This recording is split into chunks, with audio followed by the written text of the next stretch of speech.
जय हिंद साथियों, हम बात करेंगे कि डीपीएसपी और फंडामेंटल राइट में क्या डिफरेंस है।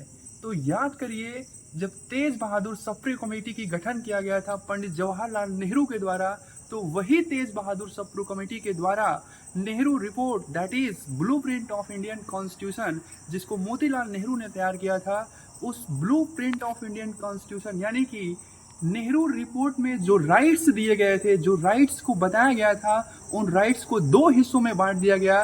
राज्य जिनको गारंटी दे सकती थी, उन सभी अधिकारों को फंडामेंटल राइट में रखा गया, और राज्य जिनको आने वाले समय में जैसे जैसे वो समृद्ध होगी, अपनी नीतियों, अपनी योजनाओं के माध्यम से उसको लागू करेगी, उसको डीपीएसपी में रखा गया।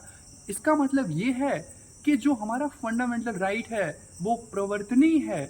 अगर कोई व्यक्ति हमारे फंडामेंटल राइट का उल्लंघन करता है तो हम आर्टिकल 32 के तहत न्यायालय में चुनौती दे सकते हैं और आर्टिकल 226 के तहत हाईकोर्ट में चुनौती दे सकते हैं। लेकिन अगर डीपीएसपी राज्य फुलफिल नहीं करता, राज्य अपनी नीतियों के माध्यम से, अपनी योजनाओं के माध्यम से जो जन आकांक्षाओं की पूर्ति करनी है, जो सामाजिक आर्थिक न्याय की बात करता है, जो कल्याणकारी राज्य की बात करता है, अगर राज्य उसको फुलफिल नहीं कर पाता है तो हम उसको न्यायालय में चुनौती नहीं दे सकते। ये दोनों में अंतर है, लेकिन दोनों हैं एक दूसरे के पहलू, एक दूसरे के पैरेलल है, एक ही सिक्के के दो पहलू हैं, दोनों में बैलेंस हैं, दोनों एक साथ चलते हैं। हम एक दूसरे के ऊपर एक दूसरे को सौंप नहीं सकते।